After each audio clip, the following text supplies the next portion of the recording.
Welcome to Gapology Radio with your hosts Mark Tinas and Brian Brokoff, authors of the leadership development books Gapology, IMBAR, and Speed of Purpose. At Gapology, our purpose is to help leaders achieve their greatest potential. To learn more about our groundbreaking books and training services, visit our website, gapology.org. Hey everybody, welcome to Gapology Radio. As a reminder for those of you who prefer to get your leadership development content on the go, we have a version of our flagship book, Gapology, available as an audiobook on audible.com. Just head over to Audible and search for Gapology or click the link on our website, gapology.org. And tonight we're kicking off a brand new series that's directly connected to our previous series on connection. We've laid out several episodes looking at engagement through the lens of Gapology. As we all know, engagement levels of our teams directly impacts productivity, effectiveness, job satisfaction, and of course, employee retention. We'll look at how the tools and methods from Gapology will improve or solidify employee engagement and share specific things that you can do to make a difference. Tonight, we'll be looking at how you can build your leadership rhythm to really create a weekly focus on this very important topic. So let's go ahead and get the show rolling with Mark Tinas. Hey, Mark, how you doing? Good, Brian. How are you? I'm good. I know you are traveling again this week, and we're kicking off a new series. And so, where are you this week? I'm in Ceres. Yeah, I know. I mean, we're kicking off a new series. Right. Ceres, California. Oh, near the Bay Area. Oh, okay. How do you spell that? CERES. Okay. No, Ceres. Yeah, that makes sense. All right. I apologize right off the bat for that dumb joke, everybody. But that's cool. You're doing a lot of traveling lately. Well, and we're doing a series in series, so that's pretty cool. Yeah. No need to apologize. Yeah, it all lines up. So, and I know that since you're traveling, I put together some notes for tonight's topic, and I think I can kind of help lead this because I know you're busy and you're doing all that stuff. So I think we've got a cool new series that we're launching here, talking all about engagement. So, our last couple of topics that we've had as series, we've had connection, for that was culture. And one of the ways that leaders can really create connection and create a culture is by ensuring that they're creating an environment of engagement with their teams. And so I thought this would be an interesting way to look at this. And what we'll do for the next several weeks is just examine how Gapology, the tools, the methods that we use in Gapology, connects to your team to create that culture of engagement, inspiring them to, be connected to the things that they do. And one of the things I want to start off by saying is, this is different than just satisfaction. So oftentimes leaders measure employee satisfaction. And although that's an indicator of engagement, it's somewhat different. Don't you think, Mark? Yeah, I think engagement is critical and it really matters. I was fortunate enough to work for a former president of Walmart, and he shared with me how engagement drove performance. And he was able to graph out the level of engagement of a team and then their level of performance. And they were really in line. It was amazing. So as engagement went up, performance went up directly in proportion. So engagement matters. Can I share a couple of the things he taught me? Yeah, I'd love it. Yeah, so why does engagement matter? What's it really matter? Well, it matters greatly. The E, engagement, drives the P, performance. So just think about that for a minute as a leader. If your team is not performing at the level that you want them to, engagement is likely one of the solutions, if not the solution. It's a big deal. And the reason is it changes the relationship to the job. If you're highly engaged, it's no longer a job. It's your purpose. It's your mission. It's something you get out of bed in the morning and love to go do.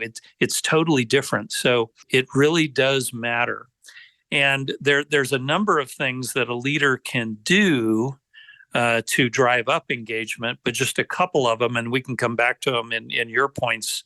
The biggest ones are feeling support from leadership, being listened to by leaders, having leaders that really care about them as individuals, driving up the T. That we did a T times M equals P podcast on talent times mindset equals performance.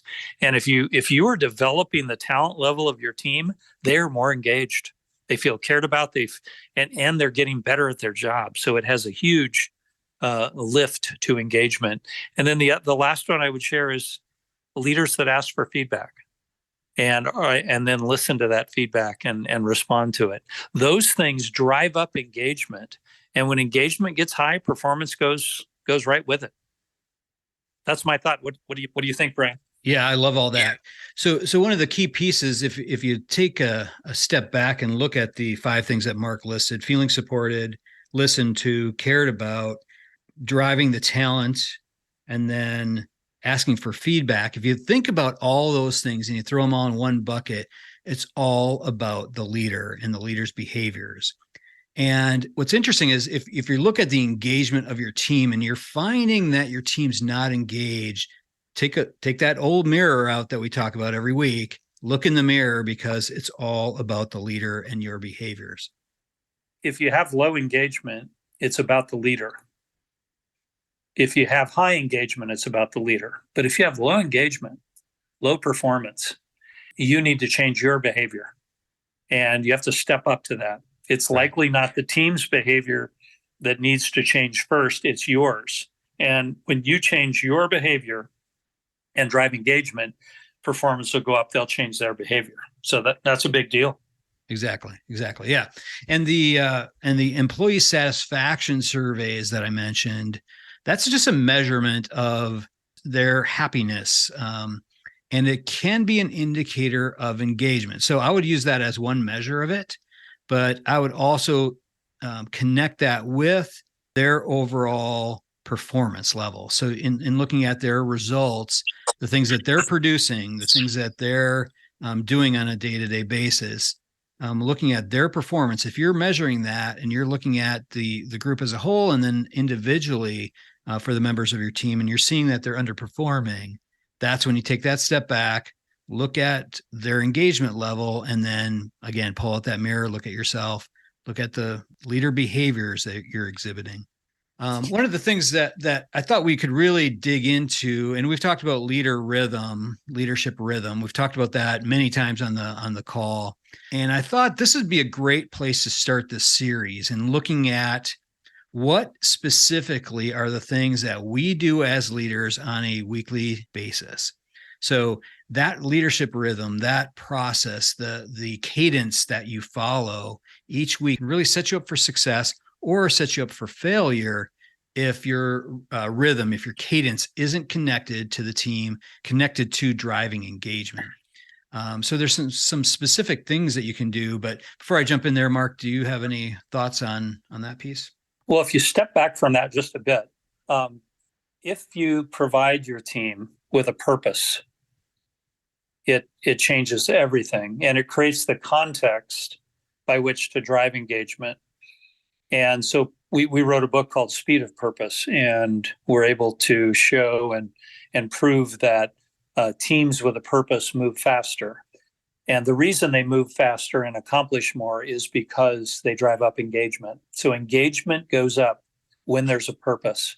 Again, it's not just a job, it's everything's wrapped around this purpose, and every role is wrapped around purpose. So if you do not have a purpose in your organization, if you do not have a purpose for your team, and we're talking about a stated purpose that everyone knows, is bought into, et cetera, you need to get there first, because that in and of itself will drive up engagement, and it creates, again, the context to drive engagement. Mm-hmm.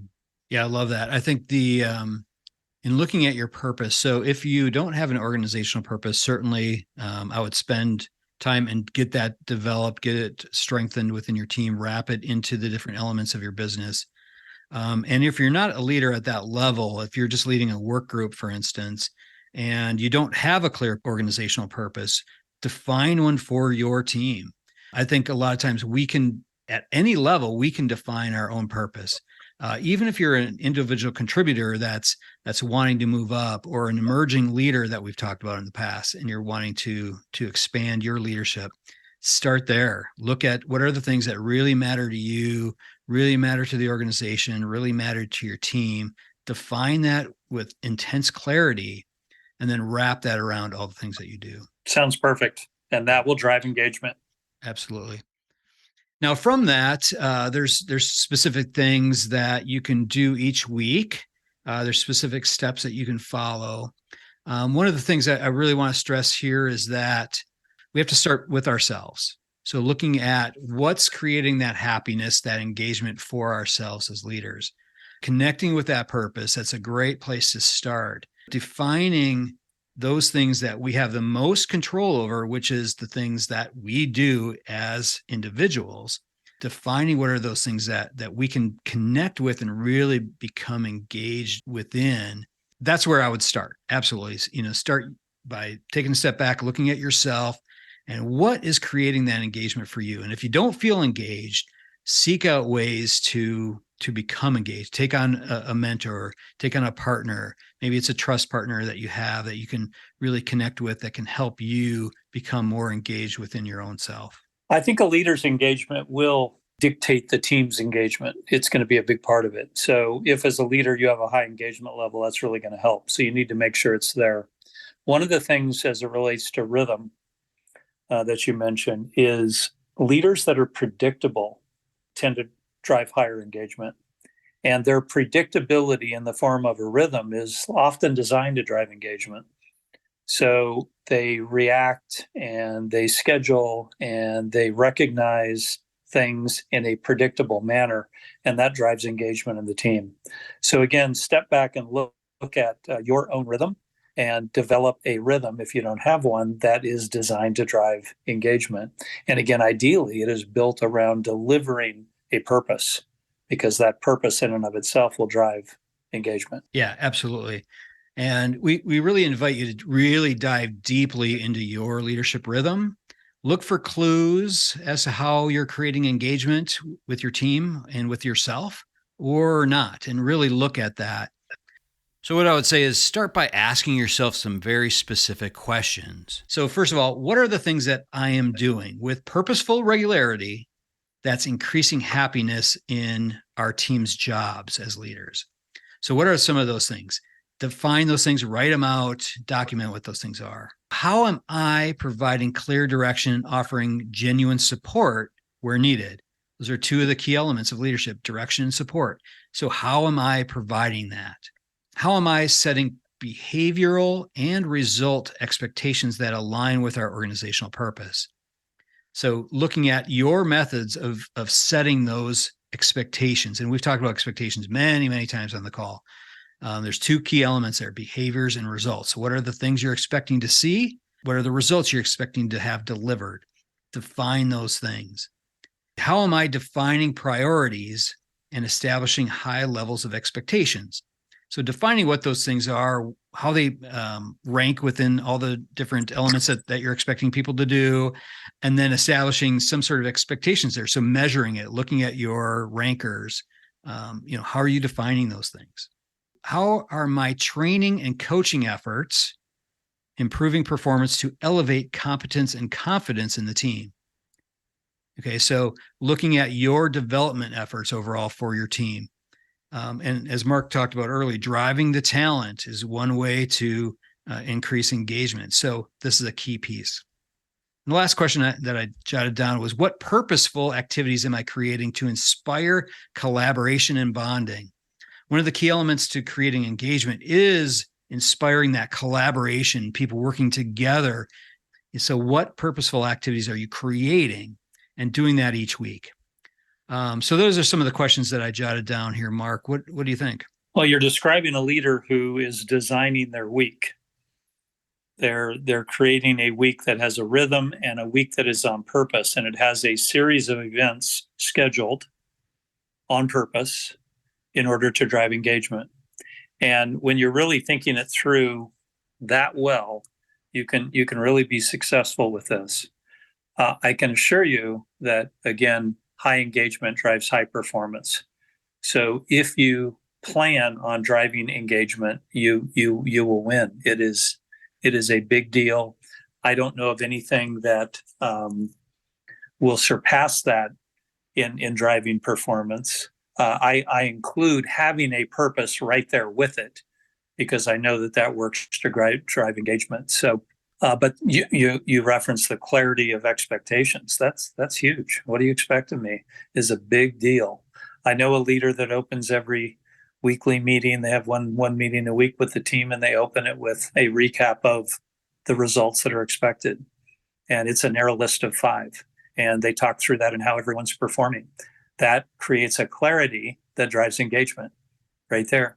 Mm-hmm. And so leader predictability, leader engagement level, and having this background of a purpose.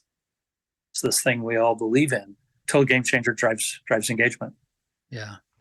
Yeah. And I think, looking at your schedule on a weekly basis is a great way to do it. Come in on Mondays, you have a fresh set of eyes to look at everything. You're recovering from your, relaxation weekend, and it's just a great time to do it. And I think that's just a nice block of time to help you to define these things.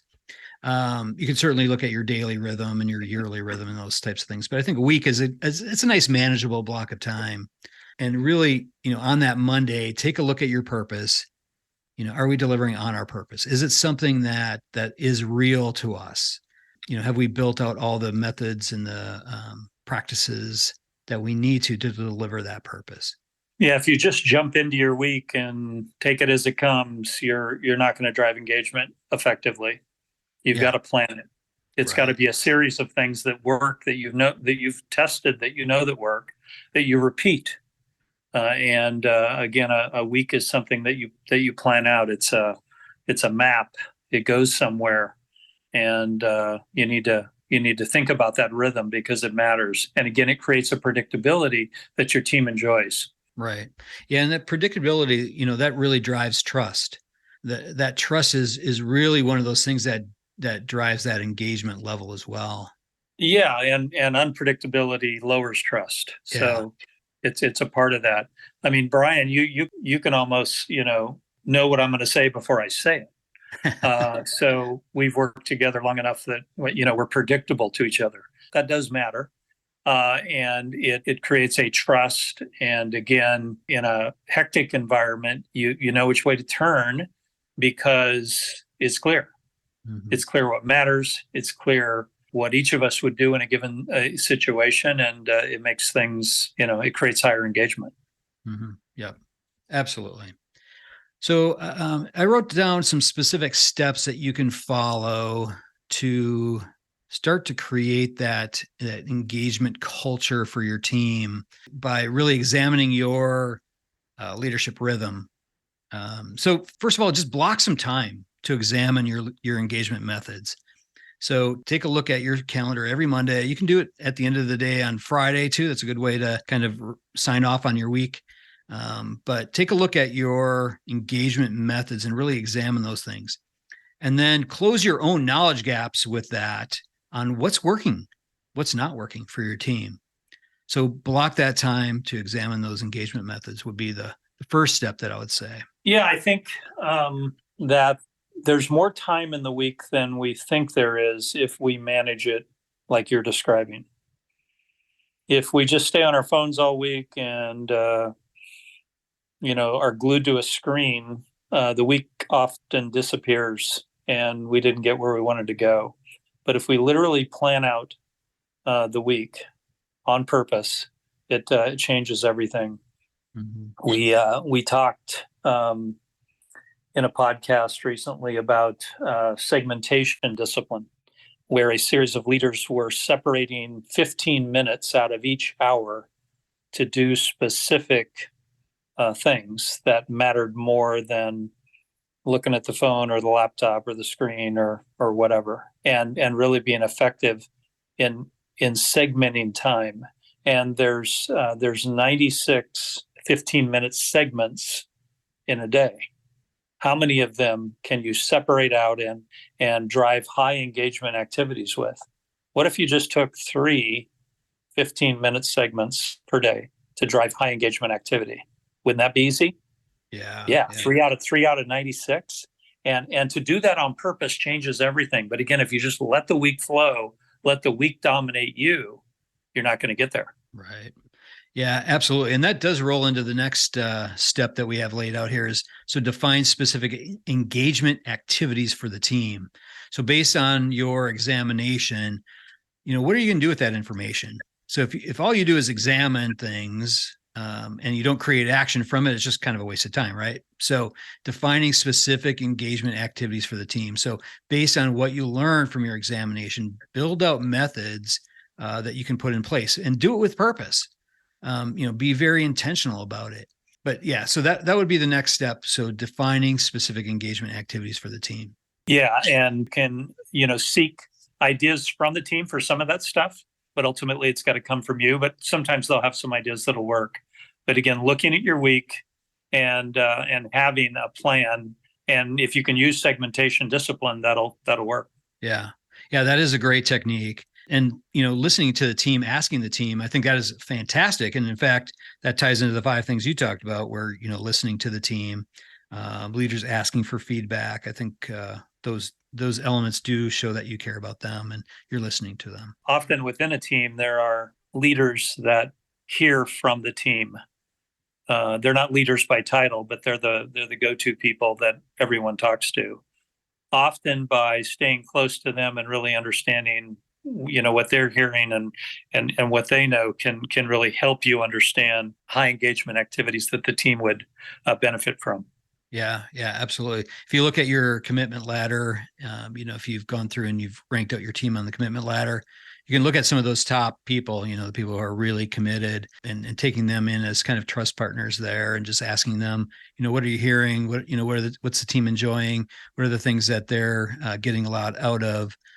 Asking them those types of questions, but doing so in a very intentional, scheduled way that helps to ensure that you'll actually do it. So yeah, that's important. Yeah, I love that. Great point there.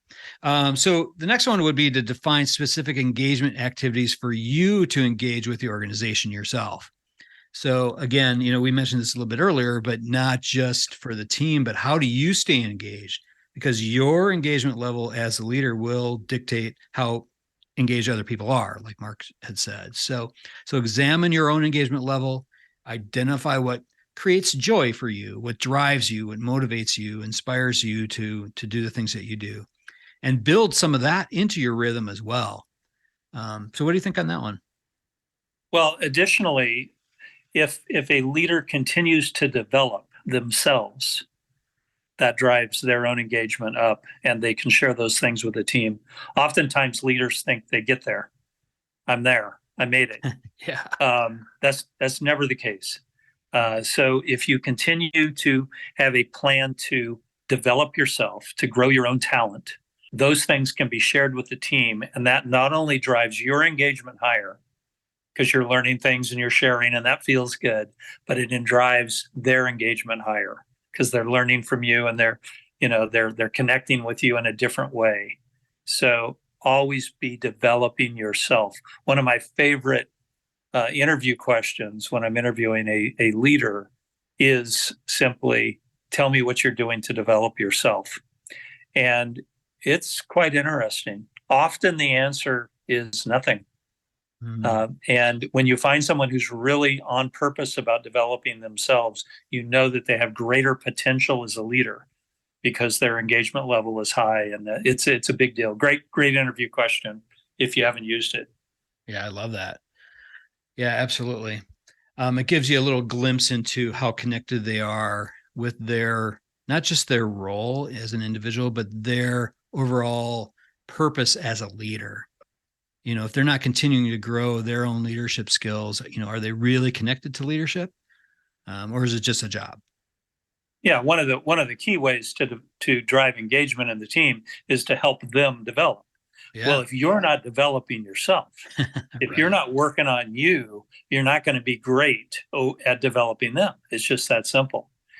So it really does matter. As you grow you'll help them grow, and it creates high engagement. Yeah, definitely. And the last one I had here, and you might have another one too, Mark, but the last one I had written down is defining specific engagement activities for you and your team to engage with your customers and the community. I really believe that looking beyond ourselves enhances our connection and our commitment to the things that we do. Yeah, it makes it more than a job. Yeah. I just came from a back to school event where we were giving away school supplies to kids that may not have been able to afford them. And they felt so good about it. The smiles on the faces of the kids and the parents, but also the team. The team felt great about it. They felt, wow, this is more than a job. It's we're giving back. It's big. It was amazing to hear the team recap how they felt about the day. Yeah, I love that. It does make you feel like you're doing just more than a job. You're actually serving a purpose. And I think it's a good way just to connect with each other and form, a team that's bigger than just a work group. Yeah, well said. So those are the steps I had written down, Mark. Is there anything additional that I missed there? Anything else that you might have? I think you nailed it. I would want the leaders listening in, tonight to come away with that engagement drives performance. It matters. And your engagement as a leader matters. And as you grow and develop a rhythm around driving engagement, performance will explode. And then always keep your eye on yourself and keep developing, and all the other tactics Brian mentioned will work. So we'd love to hear your feedback as you have success stories. Yeah, I think there's lots of ways to go after building engagement. It all starts with you. It starts with your leadership rhythm, the things that you do consistently that the team sees. They start to count on that. So look in the mirror. Are you engaged? What inspires you to do your best work? Look at some of that, then look at your team from there. If you do that consistently each week, you'll start to really build that leadership rhythm around creating engagement. Well said. Mm-hmm. All right, Mark, great job. I think that's a great place to leave it for this week. Thanks, Brian. Yep. We'll talk to you later. Have a good night. Yeah. Bye. All right, that'll do it from here. For more information on leadership rhythm or anything Gapology, head on over to our website, gapology.org. Everyone have a fantastic week. We'll talk to you soon. This has been a Gapology Institute production. Visit us at gapology.org.